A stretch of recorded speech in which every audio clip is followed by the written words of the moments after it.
Imagine losing 50,000 soldiers in a single afternoon. Not over weeks or months, but in mere hours. This actually happened on August 2nd, 216 before Common Era, in what military historians call the most perfect tactical battle ever fought. Welcome to Cannae, where one man's genius turned warfare into an art form and created a playbook that generals still study today. We're in southern Italy during the Second Punic War, a brutal conflict between Rome and Carthage for control of the Mediterranean world. Rome, the rising superpower, faces off against Carthage, a wealthy North African empire.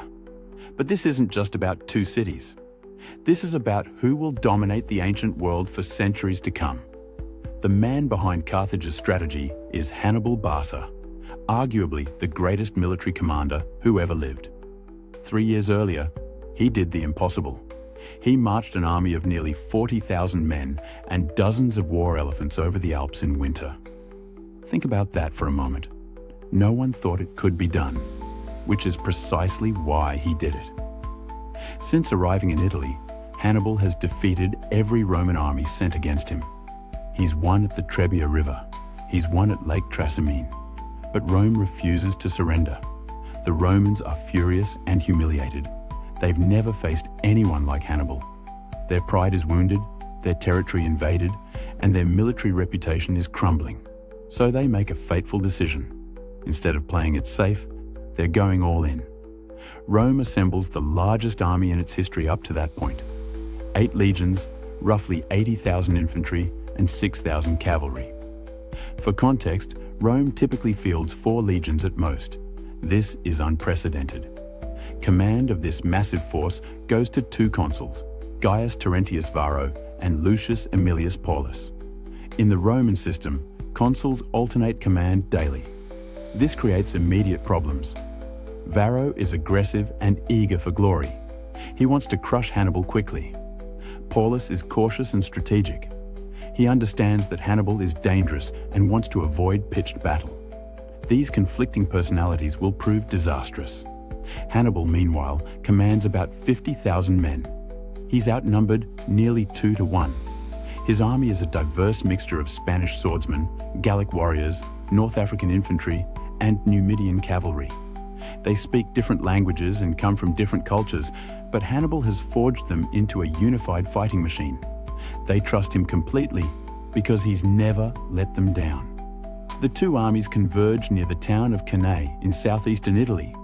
It's not a particularly strategic location, but Hannibal has captured a Roman supply depot there. He knows this will force the Romans to fight, and fight on ground of his choosing. The battlefield is a flat plain near the Aufidus River, perfect for the massive Roman infantry formations, or so the Romans think. On the morning of August 2nd, Varro is in command. Against Paulus's advice, he orders the army to attack. The Romans deploy in their traditional formation, but with a twist. Usually, their legions form up in depth, creating a powerful but relatively narrow front. Today, Varro reduces the depth and extends the width. He's creating a massive battering ram of heavy infantry designed to smash straight through Hannibal's center. 80,000 men packed shoulder to shoulder, shields locked, swords ready. Hannibal watches this deployment and smiles. He's been waiting for this moment. His formation is unusual, almost bizarre. His weakest troops, the Gauls and Spaniards, form the center.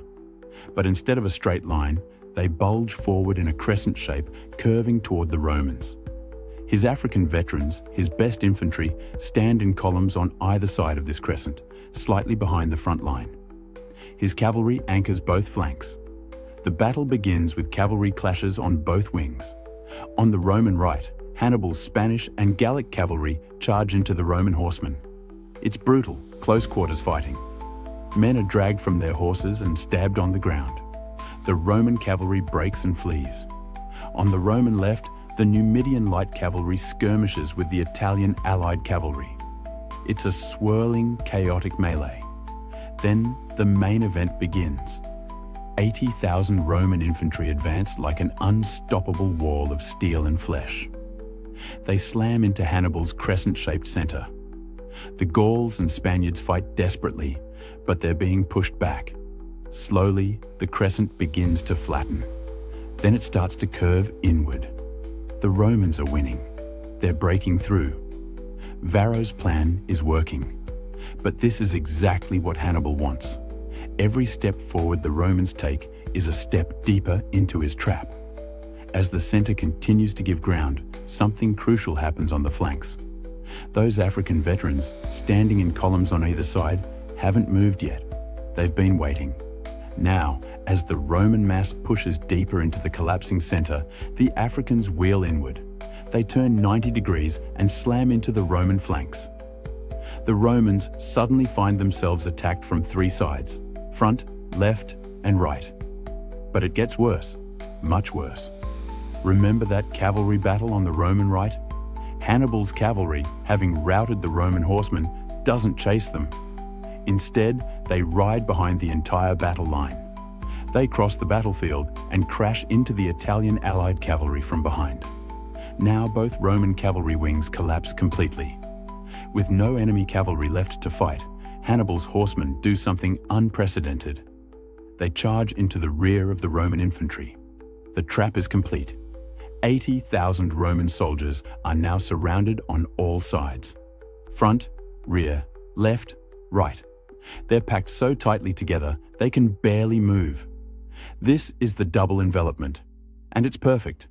What follows is not a battle, but a massacre. The Romans can't maneuver. They can't retreat. They can't even swing their swords properly because they're pressed together so tightly. The outer ranks are cut down systematically. As men fall, the circle grows smaller and tighter. Panic spreads. Some Romans try to break out. Most fail. The afternoon sun beats down on a scene of unimaginable horror. The ancient historian Polybius describes the aftermath with chilling detail.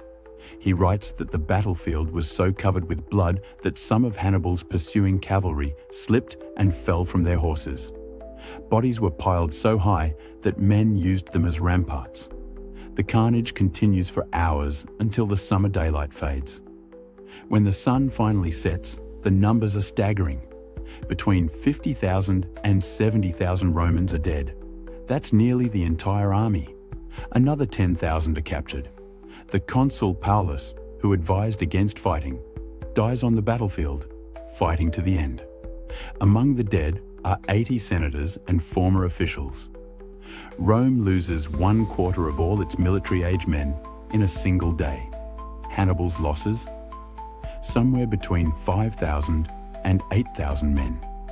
The kill ratio is nearly 10 to 1. In military history, nothing else comes close to this level of tactical perfection. Not Agincourt, not Waterloo, not Gettysburg. Cannae stands alone. News of the disaster reaches Rome 3 days later. The city erupts in grief and panic. Women wail in the streets. The Senate meets in emergency session. Many expect Hannibal to march on Rome itself and end the war.